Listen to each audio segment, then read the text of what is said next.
سوچوں میں خاص سوچ، سنہری سوچ، جی ہاں، گولڈن تھاٹ، کامیابی کی چابی۔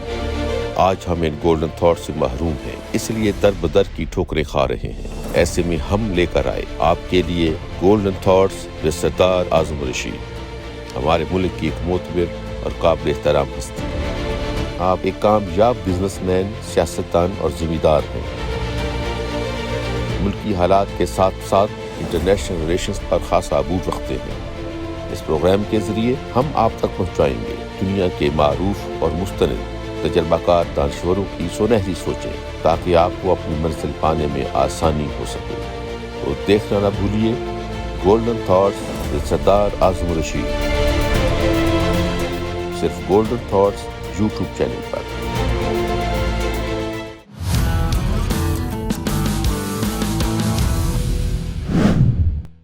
دیکھیں جی، بہت اہم سوال ہے یہ، اور میں یہ سمجھتا ہوں کہ ایک انسان کی زندگی گزارنے کے لیے یہ سب سے اہم سوال ہے کہ جو ہمارا رویہ ہے، جو ہماری ڈائریکشن ہے، اس کی سوچ کیا ہے۔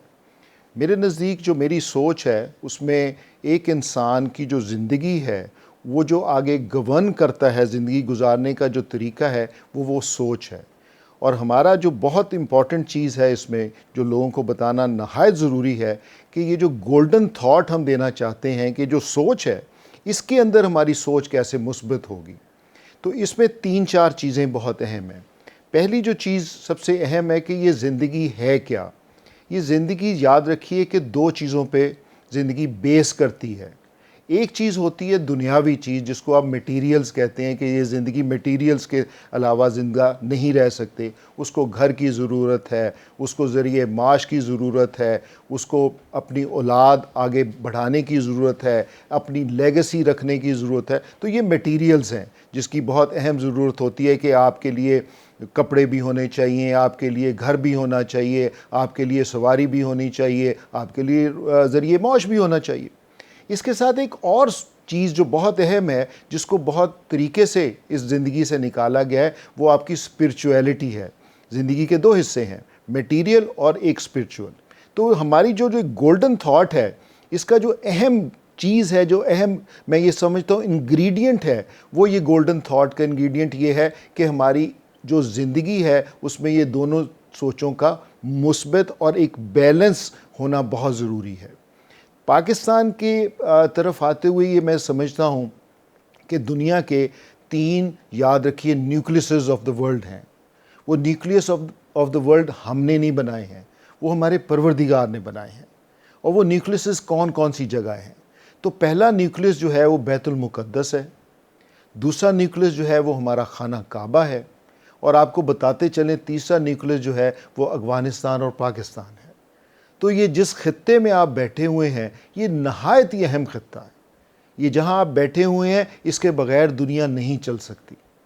جب دنیا نہیں چل سکتی تو جو انٹرنیشنل پاورز ہوتی ہیں، 3 قسم کی گورننس سسٹم ہے زندگی میں، یاد رکھنے کی بہت امپورٹنٹ چیز ہے، اور آپ کی جو سوچ ہے، اس کو اپنی سوچ کو مولڈ کرنے کی ضرورت ہے۔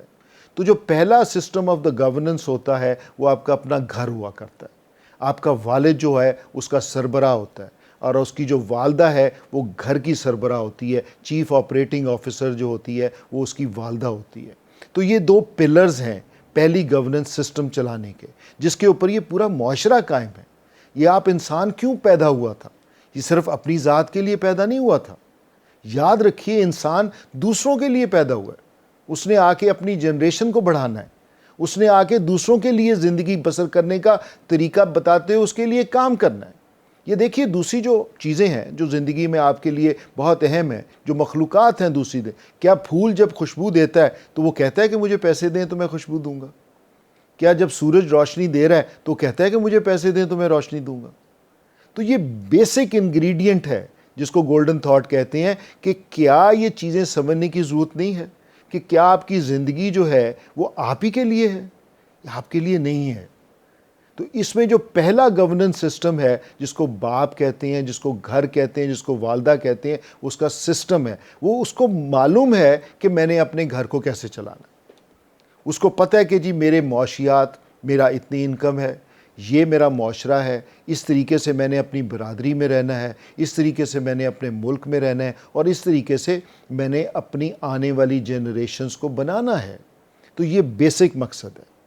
دوسرا جو گورننس سسٹم ہوتا ہے وہ ہوتا ہے آپ کا نیشنل گورننس سسٹم، کہ جو ایک پلیٹ فارم، حکومت کیا چیز ہے؟ حکومت آپ کو ایک ملک کا پلیٹ فارم دیتی، آپ کو کہتی ہے کہ یہ ہم نے آپ کو پلیٹ دے دی ہے، اب اس کو جا تو توڑ دو، جا اس کو مثبت طریقے سے استعمال کرتے ہوئے اس میں کھانا شروع کر دو۔ دوسرا جو سسٹم جس کو نیشنل سسٹم کہتے ہیں، اس کا بہت بڑا اثر ہوتا ہے۔ جیسے خمینی صاحب آئے، انہوں نے ایران چینج کر دیا۔ ہمارے ہاں ضیاء الحق صاحب تشریف لائے، انہوں نے سٹرکچر ملک کا بدل دیا۔ اس سے پہلے جو تھے ایوب خان صاحب آئے، انہوں نے ایک سٹرکچر دیا۔ اس کے بعد جب جنرل مشرف صاحب آئے، انہوں نے ایک نیا ملک بنا کے دیا ہمیں۔ تو یہ 3-4 چیزیں انفارچونیٹلی پاکستان بدلتا رہا۔ جو پاکستان 1947 میں انوسج کیا گیا تھا، قائد اعظم محترمہ فاطمہ جناح اور وہ جو پرانے لیڈرز تھے، انہوں نے جو پاکستان دیا تھا وہ 1947 کے بعد 48-49 میں وہ بدل گیا۔ اس کے بعد ایک نیا پاکستان 50s کے بعد چلتا ہے، اور 50s کے بعد وہ 60s-70s تک چلتا ہے۔ جب 70s آتی ہیں تو ایک نیا پاکستان بننا شروع ہو جاتا ہے، کیونکہ افغانستان وار ہم نے پاکستان نے لڑنی تھی، افغانستان وار سے ہم نے دنیا چینج کرنی تھی، افغانستان وار سے ہم نے نیو ورلڈ آرڈر لے کے آنا تھا، تو ایک نیا پاکستان آپ کے پاس آ جاتا ہے۔ ہم اپنی تعلیم، جو ہماری دوسری تعلیم ریگولر چل رہی تھی، ہم نے اس کو کنورٹ کر کے ہم نے مدرسہ تعلیم کی طرف رجوع ہو گئے اور ہم نے مدرسہ بنا لیے۔ تو اس زمانے میں جو دنیاوی تعلیم تھی، جس کا کوئی مقصد بھی تھا اور جو میرا اپنا خیال ہے کہ بہت اہم ہونی چاہیے ساتھ ساتھ دینی تعلیم کے، وہ تعلیم تھی آئی ٹی اس زمانے میں بہت پھیلا جا رہا تھا، اور انفارمیشن ٹیکنالوجی کا دور تھا۔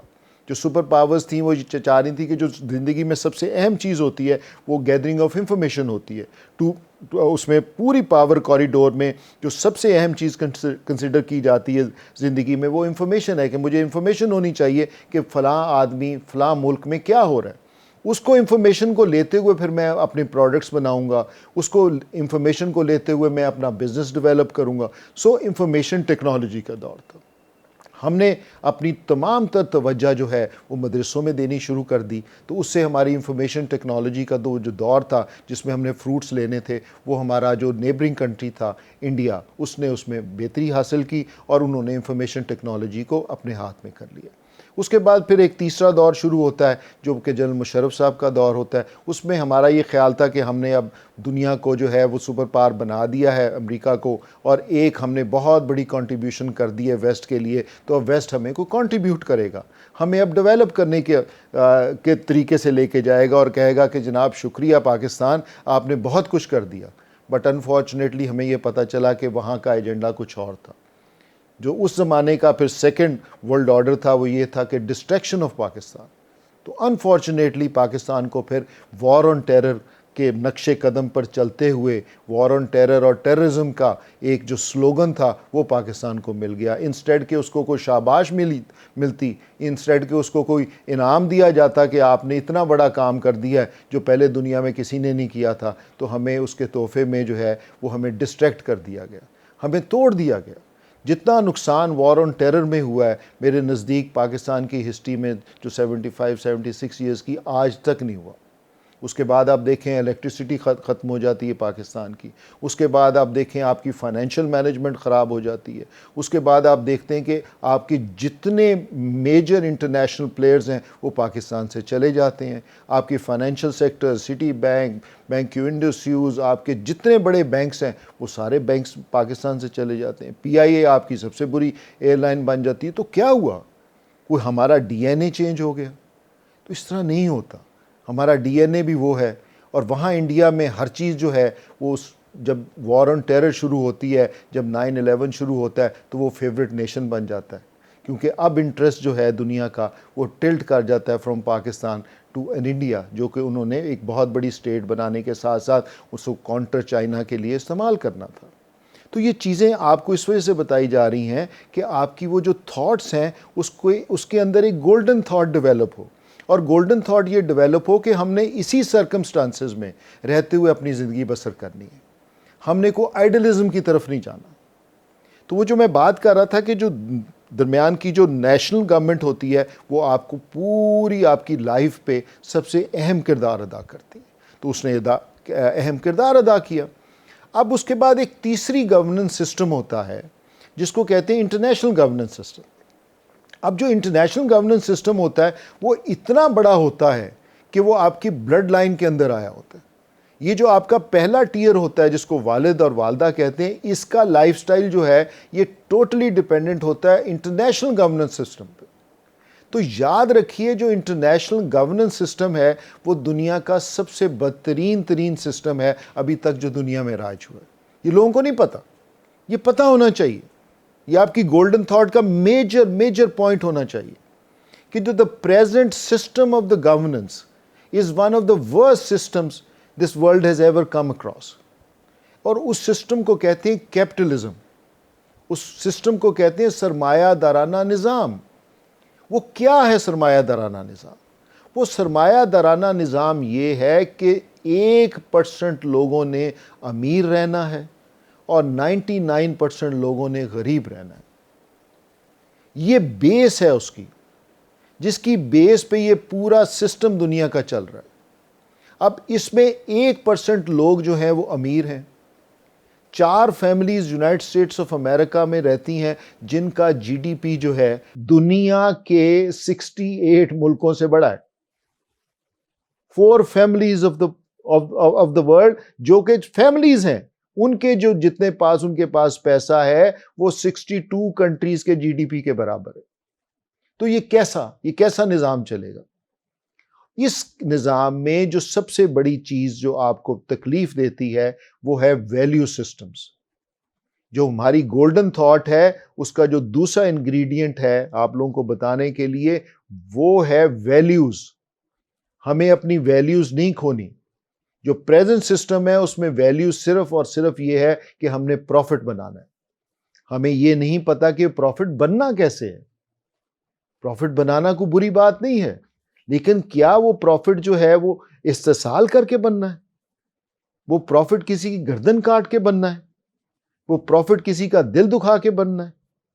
تو اس وجہ سے موسٹ امپورٹنٹ تھنگ یہ ہے کہ جو پریزنٹ سسٹم ہے اس کا جو نیوکلیس ہے وہ یہ ہے کہ پروفیٹیبلٹی۔ اس میں کوئی ویلیوز نہیں ہے، اس میں کوئی انسانیت نہیں ہے، اس میں کسی آدمی کی کوئی انٹرنسک کوالٹیز نہیں ہے۔ اس میں یہ دیکھنا ہے کہ کیا وہ آدمی اس دوسرے آدمی کے لیے پروفیٹیبل ہے کہ پروفیٹیبل نہیں ہے۔ اور وہ پروفیٹیبل کیا ہے ان مانیٹری ٹرمز، وہ کسی اور چیز کے لیے نہیں ہے کہ کیا وہ جو نیوکلیس دنیا کا بنا دیا گیا ہے۔ یہ بھی آپ کو بتانا بہت امپورٹنٹ ہے کہ دنیا میں مذہب پہلے تھا، مذہب کو ختم کرنے کے لیے سائنس کو ایجاد کیا گیا اور سائنس کے بعد اب پیسے کو ایجاد کیا گیا۔ اس وجہ سے یاد رکھیے یہ جو تیسرا گورننس سسٹم ہے اس کی وجہ سے پاکستان کے یہ حالات چل رہے ہیں۔ پاکستان میں یہ جو موجودہ حالات ہیں جس کو آپ پولیٹیکل انسرٹینٹی کہتے ہیں، پولیٹیکل عدم استحکام کہتے ہیں، سیاسی عدم استحکام کہتے ہیں، اس کی وجہ یہ ہے کہ پاکستان کو ڈی سٹیبلائز رکھا جائے گا۔ اور بڑا انفارچونیٹلی یہ ہے کہ ہم لوگ اس سسٹم کے لیے خود کام کرتے۔ تو کیا آپ کو یہ معلوم نہیں ہے کہ آپ پیدا کیوں ہوئے؟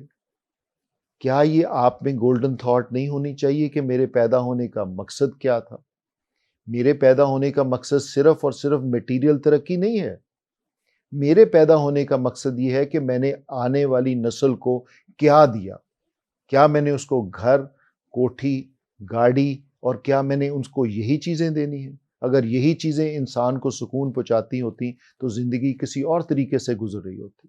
آج سب سے زیادہ ڈسٹرب لوگ ذہنی طور پہ وہ ہیں جو سب سے امیر لوگ ہیں۔ The second so called richest country in the world as far as GDP is concerned اس کو سنگاپور کہتے ہیں۔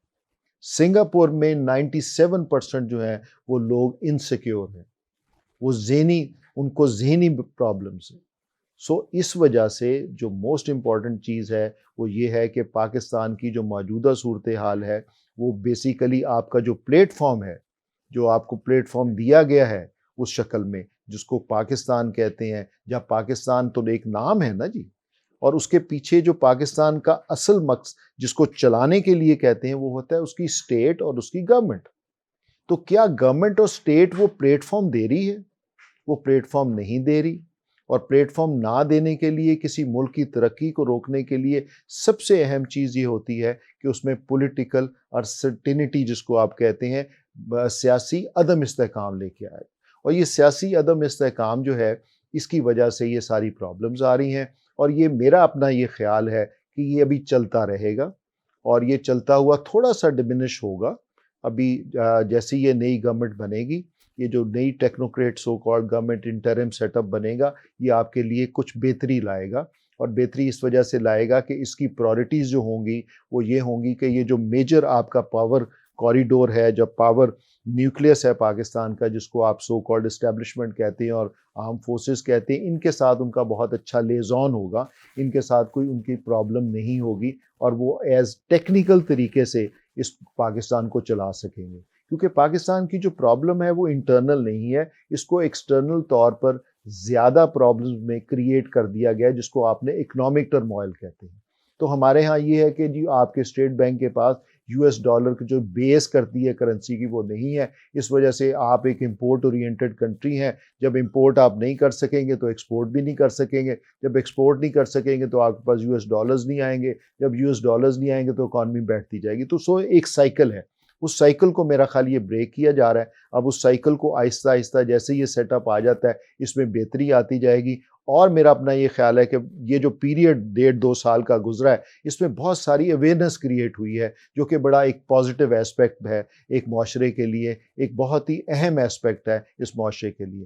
دوسرا جو آپ کا سوال تھا کہ یہ اب کیسے چلے گا، میرا اپنا خیال ہے کہ کچھ چیزیں پروردگار نے اپنے ہاتھ میں رکھی ہوئی ہیں. اور آج کی گولڈن تھاٹ یہ ہے کہ بہت لمبی سوچ مت سوچیے. میری اور سب کی اب ہماری یہ مشترکہ گزارش ہوگی سب کے لیے کہ آج کے بعد آپ نے بہت لمبی سوچ پہ انحصار نہیں کرنا. جو گولڈن تھاٹ ہے وہ یہی ہے کہ کم سوچیے، آج کا زیادہ سوچیے، دیکھیے پھر کیسے کیسے حالات بدلتے ہیں. جیسے ہی آپ بہت لمبی سوچنا شروع کر دیتے ہیں آپ انسیکیور ہو جاتے ہیں. اور بینگ اے مسلم کنٹری، مسلمانوں کے لیے یہ پرابلمیٹک ٹائم چل رہا ہے، پوری دنیا میں چل رہا ہے. کیونکہ آٹومن امپائر کے بعد جیسی امریکن امپیریلزم آیا تھا اور برٹش امپائر آئی تھی تو ان کا بیسک یہی تھا کہ جو اسلامک کنٹریز ہیں ان کو ڈسٹریکٹ کر دیا جائے. تو آپ کے ساتھ اکیلے تو نہیں ہو رہا، سارے مسلمان ملکوں کے ساتھ یہ ہو رہا ہے. تو اس میں اطمینان رکھیے اور جو بھی موجودہ حالات ہیں اس میں اپنی سوچ کو مثبت رکھتے ہوئے اپنے آپ کو یہ دیکھیے کہ ہم نے اپنی ویلیوز کو نہیں گرانا، ہم نے ویلیوز کو ساتھ لے کے جانا ہے. اور ویلیوز کیا ہیں کہ دوسروں کے لیے ہم نے کیا کرنا ہے، میں نے اپنی فیملی کے لیے کیا کرنا ہے، میں نے اپنے دوستوں کے لیے کیا کرنا ہے، میں نے دوسرے لوگوں کی جنرل پبلک کے لیے کیا کرنا ہے. اس میں جو موسٹ امپورٹنٹ چیز ہے وہ یہی ہے کہ موجودہ حالات میں رہتے ہوئے اپنی سوچ کو مثبت اور لانگ ٹرم سوچ کی بجائے شارٹ ٹرم پر آ جائیے اور پھر اپنی زندگی کو دیکھیے کیسے کیسے گزر ہوتی ہے.